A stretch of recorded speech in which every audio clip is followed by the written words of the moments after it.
décidément, cette année, on refait du neuf avec du vieux. Hein.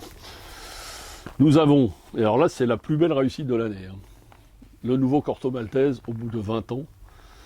Alors là, la gageure, c'est un peu comme avec la reprise du Blake et Mortimer, c'était quand même un peu délicat. Hein. Ils ont mis quand même 20 ans à oser retrouver deux auteurs pour reprendre quand même une des grandes figures emblématiques de la BD. Corto Maltese, vous avez deux versions, version noir et blanc, pour les puristes, dont je suis, on préfère toujours, et la version couleur.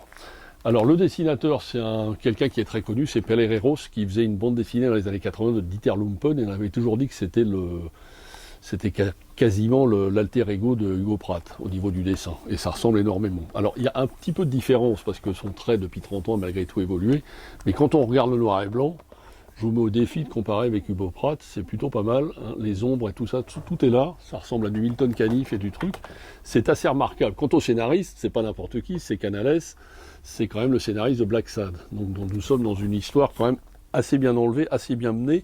Je dirais même, moi qui suis un grand spécialiste et un grand fan de Corto Maltese, les derniers Corto Maltese il y a 20 ans ont tombé un peu dans l'ésotérisme et les rêves de Corto, ça me cassait un peu les pieds, hein, ça me tombait un peu des mains.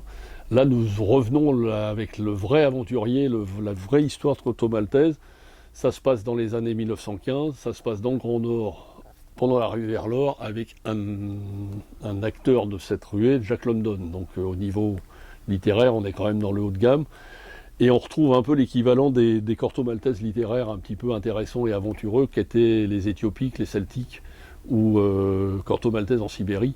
Donc on est plutôt dans le haut au niveau du scénario, le haut de Corto Maltese. Les derniers albums, pour moi, étaient que ce soit Samarcande, Mu ou Femme de Venise, ça partait trop dans les rêves et l'ésotérisme pour moi qui suis très terre à terre et très cartésien. Et là, je dois dire que j'ai retrouvé le plaisir des premiers Corto Maltese aventureux, vraiment l'aventurier comme on fait plus. Et le dessin est une grande réussite. Corto Maltese, Sous le soleil de minuit, toujours chez Casterman, le grand éditeur de bande dessinée classique des années 50 à 80. Vraiment, c'est une très belle réussite. C'est sans doute la meilleure réussite de l'année.